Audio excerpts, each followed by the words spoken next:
up until this point, you may have noticed that in addition to the quotes and the faces and the names, I've also used a kind of iconography, a visual language. Beside the name of each person that I quote, I've made a little symbol there, a colored dot.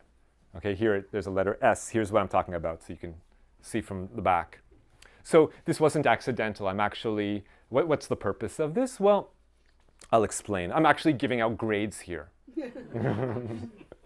So this is what I mean by that. In a couple of weeks, Jewish folks here and around the world are going to be celebrating Passover, Pesach, and on Passover we have this tradition where we divide the Jewish world into four. We say there's four types of Jews. This is what we say. And then we list them and we describe them. And here are some of the illustrations in the Haggadot of yesteryear, of the readings that we tell each other on the Passover holiday. And so I'm going to adopt this. I'm going to claim this, claim this tradition, and say also that it makes sense to divide the Jewish community into four political camps. I think that it would help us gain, be able to parse this information and understand what we're up against, what the Jewish public opinion, how it can be understood. So, four political camps, I would wager, and these are those four: reformist, opportunist, supremacist, and humanist. And if we take the first letter of each of those camps, it turns out the acronym Rosh, which means head. It's a Hebrew word. It helps me, if no one else. Now, what does this mean? What are these four camps? What they mean, or how they're to be understood, is we ask the question, what is their relationship to the Torah, to the Jewish religious texts, to the Bible? So we ask two questions. We say, is the Torah holy? Yes or no? And we ask, is the Torah just? Yes or no?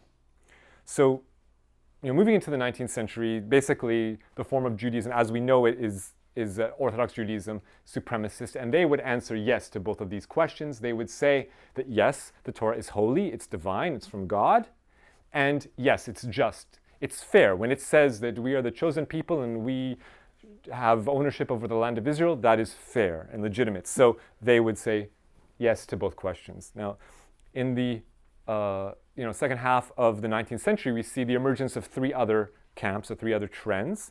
We see the Reform Judaism, we call them the Reformist. Now, their answers are different. They say, yes, we believe that the Jewish tradition is inspired by God, that it is holy, in fact. But they would argue it's not just.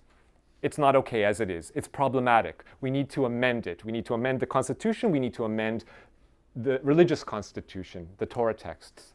And that's why they tinker with it and adapt it. So that's the Reform movement, the Reformist. The next camp, I'd say also emerging at that time, the late 1800s, the modern Zionist movement, I'd call them the opportunist camp. And they have the exact opposite response to those questions. They say, is the Torah holy? Of course not. It's just invented by people. It's literature and nothing else. But is it just? Yes, it's just when it claims that we are the chosen people. So to summarize, no, I don't believe in God, but yes, God gave me this land and made me the owner of it. So, and then we have the fourth of the camps also. We have the modern socialist movement, late 1800s, and I call them the humanist camp. And they answer to those questions no and no. So no, we do not believe that these texts are divine from any superior being, and no, it's not just. We can't accept these dictates to be our moral instructions.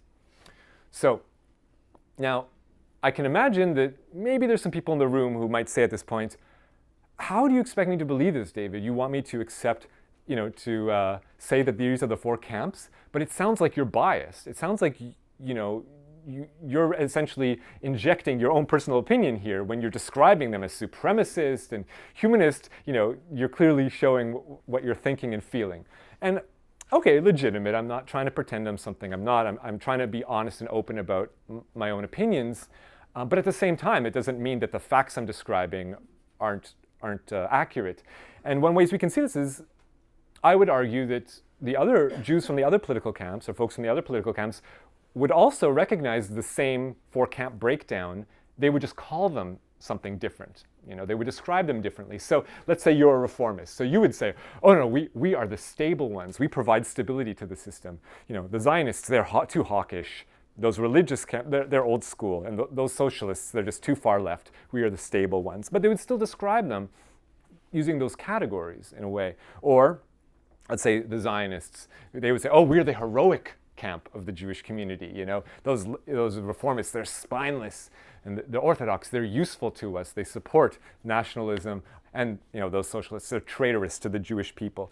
And so every camp would say this. The religious camp, the Orthodox camp would say, we're the intelligent ones, right? So every camp would see itself in the most noble terms, but they would still see those four camps. So I would argue that this is the framework that we should adopt if we want to better understand what's happening, the discourse that goes on in the Jewish community. Now, you don't need to we can try to use language that isn't loaded. We can say those same camps, with language that's a bit neutral. We can say, okay, they're liberals, nationalists, religious, and socialists. That might be a better breakdown for some folks.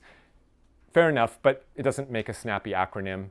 And so a little bit unwieldy. And of course, I'm the one making the presentation. So I'm going to use the Rosh, R-O-S-H system. So this is just the language we're going to use to describe the rest of the story.